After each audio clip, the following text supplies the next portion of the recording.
Lai veicinātu fiziskās aktivitātes, pirmo reizi aizvadītajā nedēļā vienlaicīgi visā Eiropā un arī Latvijā notiek Eiropas sporta nedēļa. Kondavnieki tajā iesaistījušies ar orientēšanās spēli Latvija. 80 pavisam ir.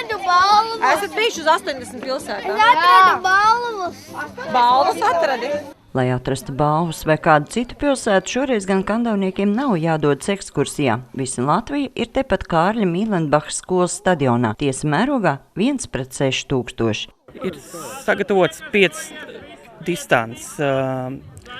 Pirmās 3 distances vienkāršākas, bet 4. un 5. distancē tā jau aidzīgi pat arī orientieris pieredze. Pirmās orientēšanās spēles Latvija laukumu iemēģina trešklasnieces vārda māsas Paulas. 10 pilsētas meitenes atrod nedaudz vairāk kā 4 minūtēs. Kādas pilsētas tad bija visgrūtāk atrast? Lūdza. Lūdza bija grūti? Nē, es tur nekad bijusi. Nē. Un kas bija visvieglāk atrast? Kandava. Ātrums gan šoreiz nebija tik daudz atkarīgs no fiziskās sagatavotības, cik no ģeogrāfijas zināšanām. Lielākais klupšanas akmens kurzemniekiem Latgales reģions, bet nereti apmaldīties sanāca arī Vidzemē.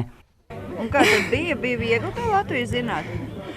Kā kuras pilsētas? Lielākās, protams, zināja, bet dažas bija grūti atrast. Kas tad bija pati grūtākā? Man šķiet, ka Strenči, jo es nezināju tieši, kur tā atrodas. Tagad zinās? Jā. Jo, ja ģimenē, piemēram, nodarbojas ar orientēšanās sportu vai ar geocaching, ja, tad viņi varbūt tās orientēsies labāk. Ja viņi brauc tikai par noteiktiem maršrutiem, tad sliktāk, jo klasē jau vien iemācīt neko nevar. Tāpēc es arī teicu, ka es alauju nezinu uzreiz uz sitienu. Bet kā jums šķiet, šāda spēle ir interesanta kā mazajiem bērniem, lieliem bērniem, ja vispār arī tādiem mūsu vecuma ļaudīm? Tas ir tas, cik gatavs cilvēks ir azartam. Un azartisks var būt 83 gadus vecs pensionārs, un azartisks var būt izgadījis bērns. Skatīsimies. Mēģināsiet arī pati?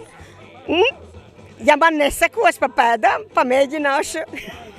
Ideja par to, ka Eiropas sporta nedēļā varētu piedalīties ar orientēšanās spēli, kas vienlaikus gan ļauj kārtīgi izkustēties, gan pārbaudīt zināšanas, pieder sporta skolotājiem Andrim Bambim.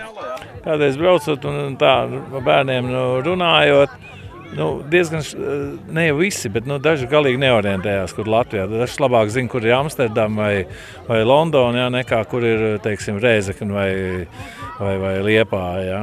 Vai ir gadījušies arī kādi kuriozi starp tiem 300 bērniem, jauniešiem?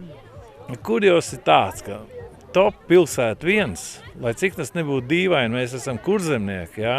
Mēs atrādīsim varbūt tādas pilsētas, kas tur ir Latgalē vai Vidzemē projām, jā? Bet mēs totāli nemākam atrast Priekuli.